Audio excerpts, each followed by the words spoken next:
Ya, Assalamualaikum warahmatullahi wabarakatuh, teman-teman semuanya. Hari ini kita akan membahas tentang teori penstrukturan adaptif ya.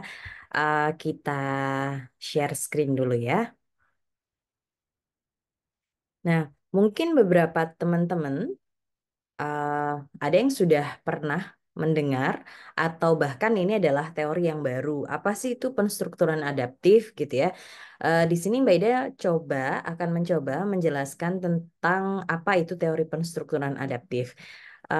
Nanti misalnya ada komen atau ada em, informasi tambahan boleh disampaikan melalui Google Classroom ataupun juga grup kita ataupun bagi teman-teman yang online bisa memberikan saran atau masukannya melalui komen karena saya yakin bahwa ilmu itu tidak hanya dari saya ada juga ilmu dari teman-teman semua yang mendengarkan ya. Oke, teori penstrukturan adaptif. eh saya informasikan dulu untuk apa sih atau bagaimana sih sebenarnya gagasan awal mulanya dari teori ini gitu ya. Dari konteks historical, gagasan Paul ini berangkat dari teori strukturasi teman-teman yang ini dikemukakan oleh Anthony Giddens. Anthony Giddens adalah scholars yang ternama ya dalam konteks teori strukturalisasi ya.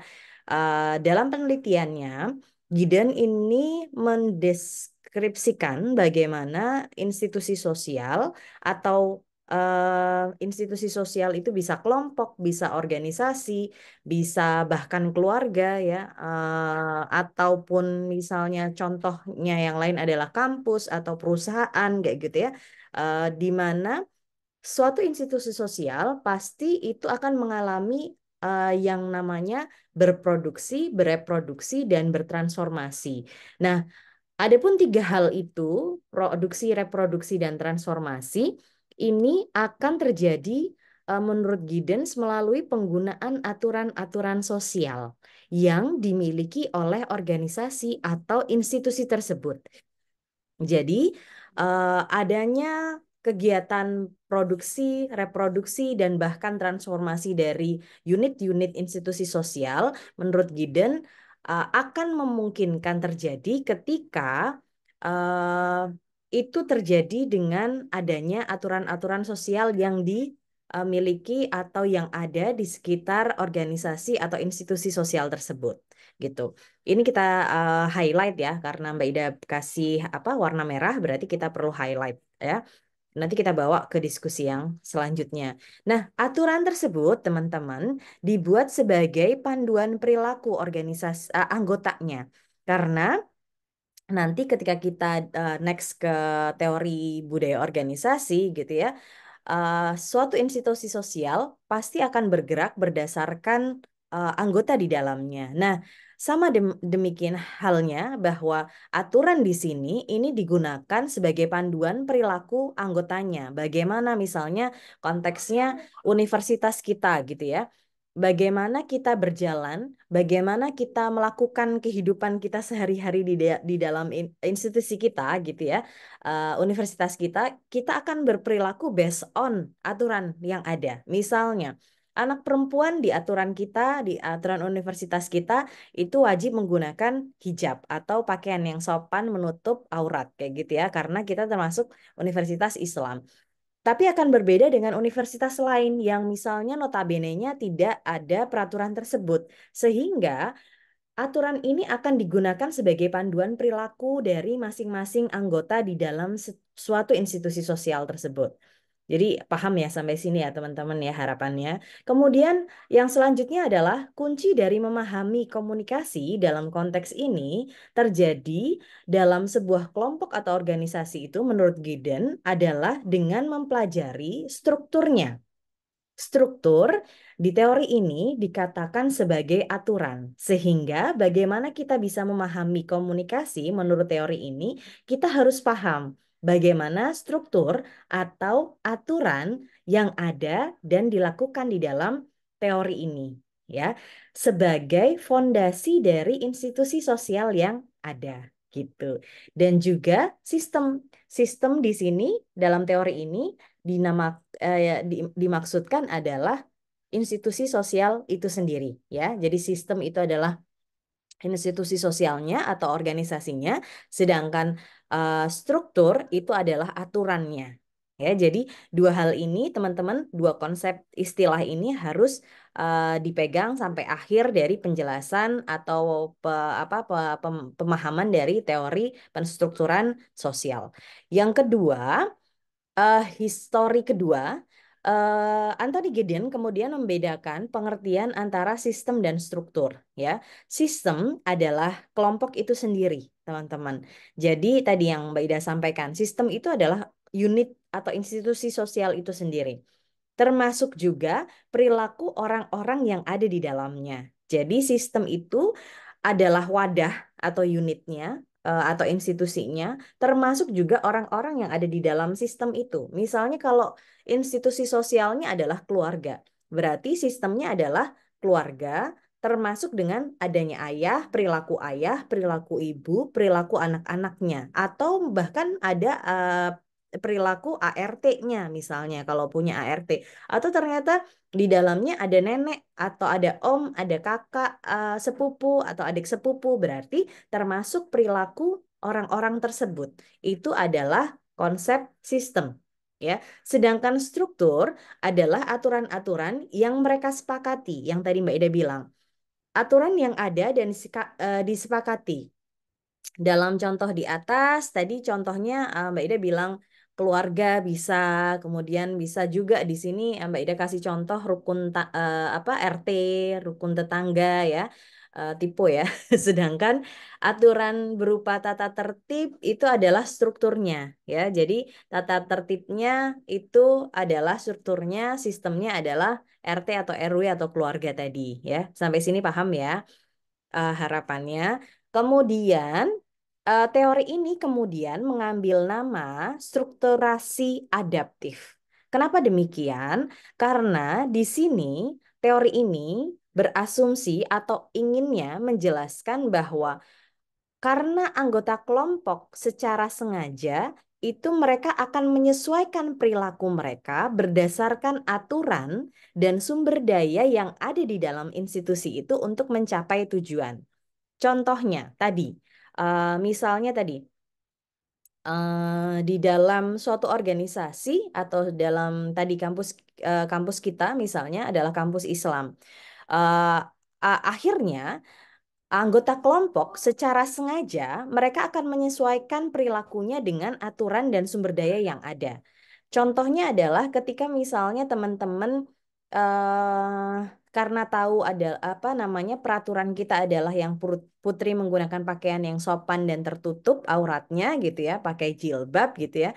Akhirnya perilaku teman-teman akan menyesuaikan dengan itu.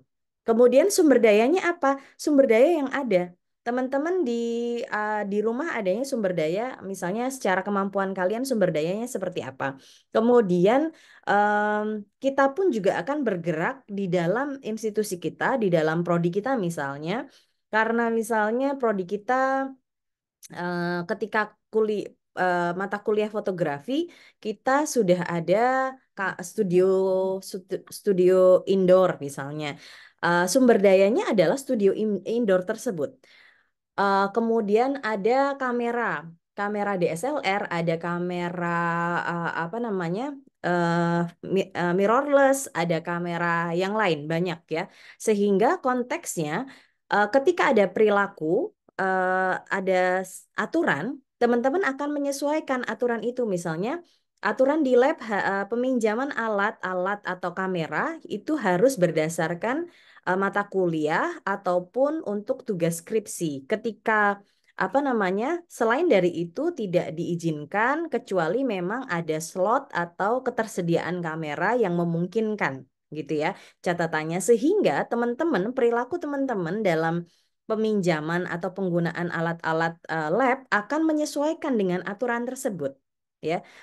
Ada adaptivitas dari teman-teman ketika menggunakan itu dan disesuaikan dengan sumber daya yang ada. Misalnya, ternyata teman-teman dikasih tugas mata kuliah fotografi untuk menggunakan apa namanya, untuk misalnya hunting foto di malam hari. Tetapi yang ada misalnya nggak ada lighting yang kalian inginkan, sehingga kalian akan menggunakan sumber daya yang ada ya untuk mencapai tujuan kalian tadi. Perintahnya dari dosen atau aturannya adalah hanya diperbolehkan menggunakan kamera yang ada di lab misalnya seperti itu atau alat-alat yang ada di lab sehingga ada strukturalisasi, ada penyesuaian dari struktur, ada penyesuaian dari aturan yang kemudian adaptif terhadap perilaku kalian ya. Selain itu, strukturasi adalah sesuatu yang lebih kompleks daripada model aturan tunggal, teman-teman.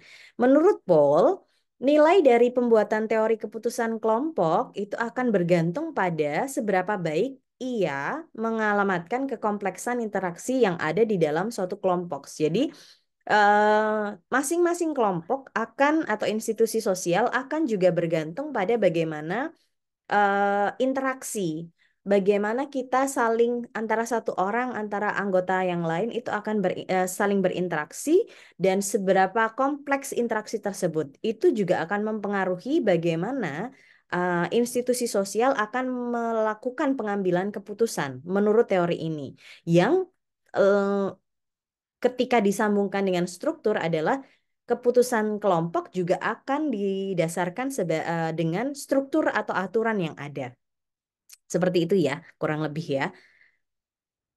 Nah, teori penstrukturan adaptif ini dideskripsikan sebagai proses di mana sistem tadi diproduksi dan direproduksi melalui pemakaian aturan dan sumber daya oleh para anggota. Ya, jelas ya yang tadi dijelaskan. Sehingga akan ada beberapa elemen atau konteks atau istilah dalam teori penstrukturan adaptif. Yang pertama adalah agensi dan refleksivitas, yang kedua adalah dualitas struktur, dan yang ketiga adalah elemen integrasi sosial. Ya, Mbak Ida bahas dulu yang pertama, agensi dan refleksivitas. Nah, kita tadi ngomongin tentang perilaku orang, anggota kelompok di dalam institusi. Nah, kalau di dalam teori ini, orang atau anggota kelompok akan disebut sebagai agensi. Sehingga agensi di sini berarti orang atau anggota yang ada di dalam suatu organisasi atau sistem itu sendiri atau institusi sosial itu ya. Jadi misalnya Mbak Ida apa namanya sistemnya adalah keluarganya Mbak Ida. Jadi agensinya adalah Mbak Ida, suami Mbak Ida, anak-anak Mbak Ida 2 orang, dan kakek neneknya. Karena Mbak Ida kadang tinggal dengan kakek nenek ya. Jadi apa namanya ada agensinya adalah beberapa orang tersebut ya. Jadi itu adalah orangnya ya agensi. Sedangkan agen itu adalah perilakunya ya. Nanti di highlight ya.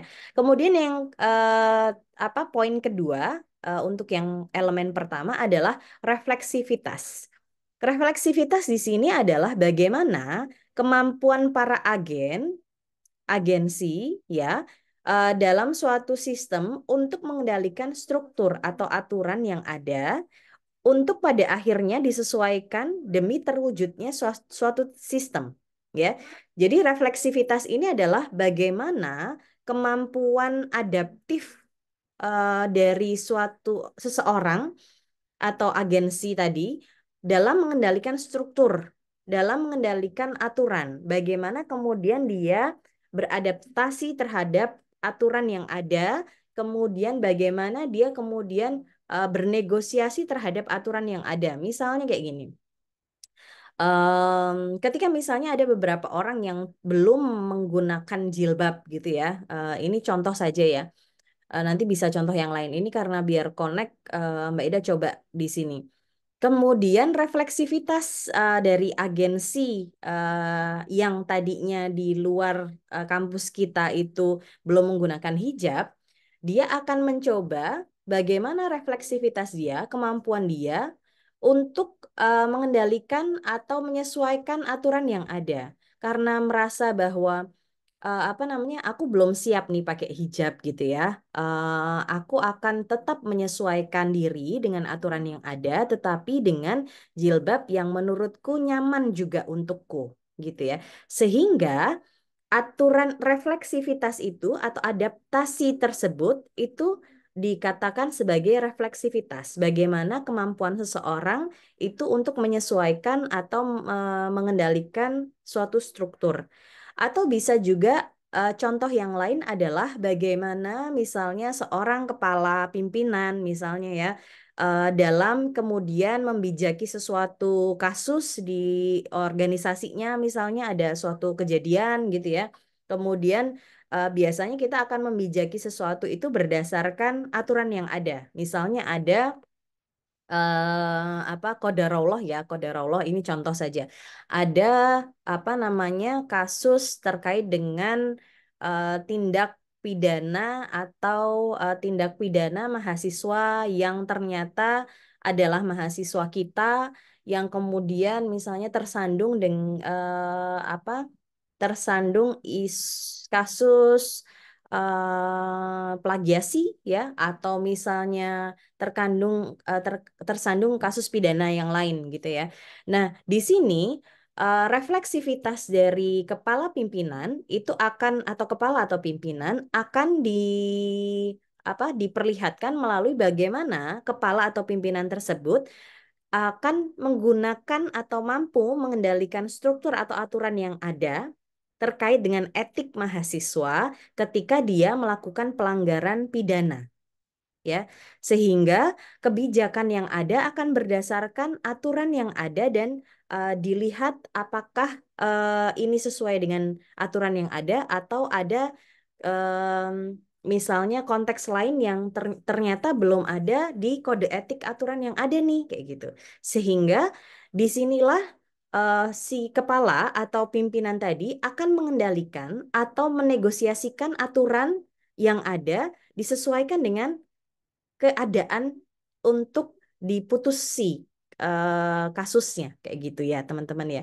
Sehingga tadi akan membantu sistem atau institusi sosial untuk tetap berjalan, berproduksi tadi. Kemudian misalnya ada apa reproduksi, berarti konteksnya adalah suatu institusi mampu untuk mereproduksi sesuai dengan zaman kayak gitu ya. Mereproduksikan gagasan kayak gitu atau misalnya bahkan mentransformasikan misalnya ganti branding atau konteks yang lain gitu ya. Ada transformasi. Jadi setiap institusi sosial itu tidak akan berhenti gitu ya. Mereka akan tetap akan terus berproduksi atau mereproduksi atau menyesuaikan produksi mereka yang sudah ada dengan sesuatu bagian yang baru misalnya atau bahkan mentransformasikan atau berubah bentuk gitu ya. Jadi itu akan sesuai dengan bagaimana tujuan dan perilaku orang-orang di dalamnya nanti terkait dengan apa namanya aturan yang ada juga ya. Kemudian yang kedua, elemen yang kedua adalah dualitas struktur. Dualitas struktur ini adalah keadaan di mana ada dua sisi ini teman-teman. Kenapa dikatakan dualitas? Karena ada dua sisi bahwa di satu sisi aturan itu ada untuk dipakai atau disepakati atau untuk basis kita, panduan kita untuk bergerak dalam institusi, ya enggak? Tetapi di sisi lain ada orang-orang atau agensi yang kemudian menggunakan aturan tersebut untuk mereproduksi atau mentransformasikan sistem atau unit kita ter, apa untuk menyesuaikan kita untuk berkembang kayak gitu loh teman-teman. Jadi terkadang aturan itu ada untuk disepakati, memang betul satu sisi ya. Kita akan menjadikan aturan itu ada, disepakati dan dilakukan, ya kan? Tapi di sisi lain terkadang aturan juga akan berubah sesuai dengan uh, tujuan institusi ingin bergerak, berproduksi atau mereproduksi atau bertransformasi atau berubah ke arah mana. Misalnya seperti kondisi saat pandemi kemarin. Konteksnya adalah ada transformasi besar-besaran di konteks apa namanya kampus kita atau perusahaan-perusahaan yang ada di apa tanah air bahkan di seluruh dunia ya. Yang tadinya kita nggak pernah nih kayak gini, kita nggak pernah ada kelas asinkron gitu ya. Kelas kalau misalnya nggak bisa datang offline gitu ya, kita akan ganti kelas, ganti waktunya gitu. Tapi sekarang sejak adanya pandemi ada transformasi nih, ada perubahan besar yang terjadi. Karena apa? Karena ada ketuntutan keadaan yang membuat aturan tersebut tadi, struktur tadi, aturan yang ada itu diproduksi dan direproduksi dan ditransformasikan untuk berubah gitu ya. Selagi konteksnya aturan pokoknya itu ada, basisnya adalah lembaga pendidikan itu harus mensupport pendidikan untuk anak-anak bangsa gitu ya, anak-anak negeri gitu ya. Bagaimanapun caranya, itu akan tetap menjadi dasar dari tadi sistem itu bergerak. Tetapi kemudian struktur atau aturan tadi juga berkembang atau dirubah karena keadaan tadi. Inilah yang dinamakan dualitas struktur. Aturan satu sisi digunakan untuk panduan, ya, disepakati, ya, dijalankan, tapi di sisi lain aturan juga digunakan untuk merubah atau bereproduksi atau bahkan merubah unit atau institusi sosial tadi. Paham sampai sini ya harapannya ya. Nanti kalau ada yang masih ingin komen boleh. Kemudian yang ketiga adalah elemen integrasi sosial. Elemen integrasi sosial di sini adalah penggunaan dan penyesuaian aturan atau struktur secara bersama-sama untuk mencapai tujuan dalam suatu sistem. Ya, jadi integrasi sosial ini adalah bagaimana kita sebagai orang-orang atau agensi-agensi yang ada di dalam unit gitu ya, dalam suatu sistem gitu, ini akan menggunakan seluruh upaya kita, kemampuan kita dengan penyesuaian terhadap aturan yang ada, ya, secara bersama-sama untuk mencapai tujuan sistem tadi. Kayak misalnya tadi, apa namanya? Tujuan kita adalah mendidik anak bangsa gitu ya, dalam konteks apapun. Sehingga kita ketika walaupun pandemi, agensi masing-masing kita, baik dosen, staf gitu ya, bahu-membahu untuk mewujudkan itu walaupun dengan Zoom, dengan sumber daya yang ada. Dulu belum ada apa namanya, kita belum terfasilitasi apa full package-nya Zoom gitu ya, sehingga masih limit ya, ada limitasi 1 jam saja kayak gitu ya.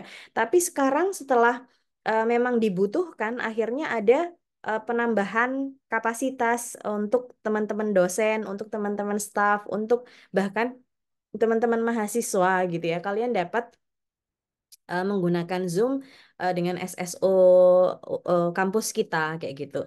Ini yang dinamakan penggunaan dan penyesuaian aturan atau struktur dan sumber daya yang ada secara bersama untuk mencapai tujuan. Jadi keduanya atau semua pihak itu bersama-sama untuk mencapai tujuan tadi, apa namanya, untuk mencerdaskan bangsa atau mendidik anak bangsa tadi ya. Semoga sampai sini paham, tetepan. Kita masih lanjut untuk konteks yang selanjutnya.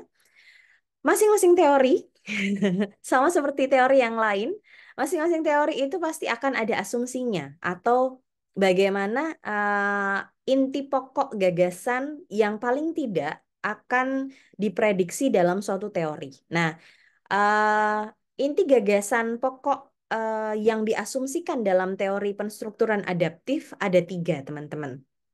Yang pertama adalah kelompok dan organisasi itu diproduksi dan direproduksi melalui penggunaan aturan dan sumber daya. Jelas ya.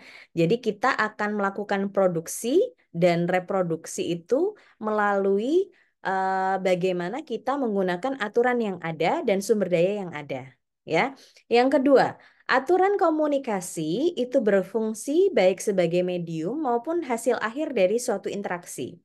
Jadi adanya aturan berkomunikasi ini akan berfungsi sebagai medium penghantar ya. Medium misalnya bahasa kayak gitu ya. Ini adalah medium penghantar atau hasil akhir dari suatu interaksi itu sendiri kalau dalam suatu institusi sosial.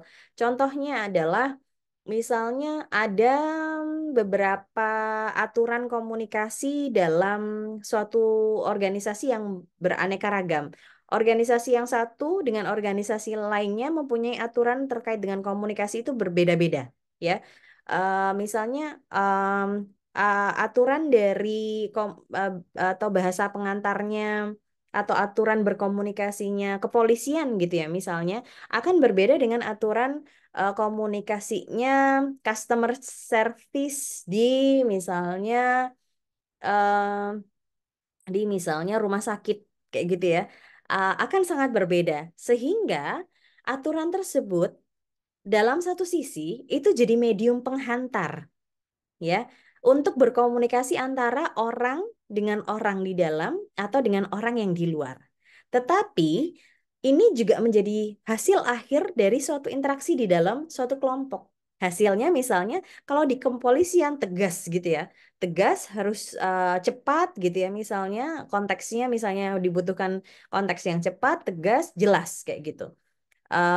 Terutama misalnya akan juga terjadi antara atasan dan bawahan ketika melakukan pendidikan kayak gitu, jelas gitu ya, tetapi tegas gitu. Tapi akan berbeda dengan konteks CS atau customer service di rumah sakit, di mana mereka akan mempunyai value atau aturan komunikasi yang berbeda, value aturan komunikasinya beda. Misalnya keramahan, walaupun di kepolisian ada keramahan ya, tetapi tetap ada konteks yang berbeda karena organisasinya berbeda. Ada aturan komunikasi yang berbeda.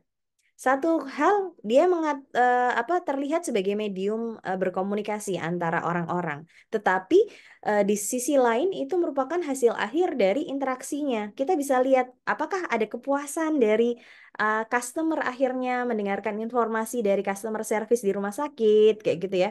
Apakah kemudian para lansia misalnya ketika gaptek gitu ya, aduh aku nggak ngerti nih Mbak, Mas, saya ingin melakukan pendaftaran online, tapi saya tuh nggak bisa. Boleh nggak dibantu caranya, kayak gitu ya. Itu juga dinilai sebagai aturan dalam komunikasi tadi, akhirnya sebagai hasil akhir dari interaksi bagaimana CS ke teman-teman lansia, kayak gitu ya, Bapak Ibu lansia gitu. Jadi konteksnya tadi, yang asumsi kedua adalah seperti itu. Yang ketiga, struktur kekuasaan ada di dalam organisasi dan menuntun proses pengambilan keputusan dengan menyediakan informasi untuk mencapai tujuan. Jadi adanya struktur kekuasaan dalam organisasi itu tetap ada, teman-teman.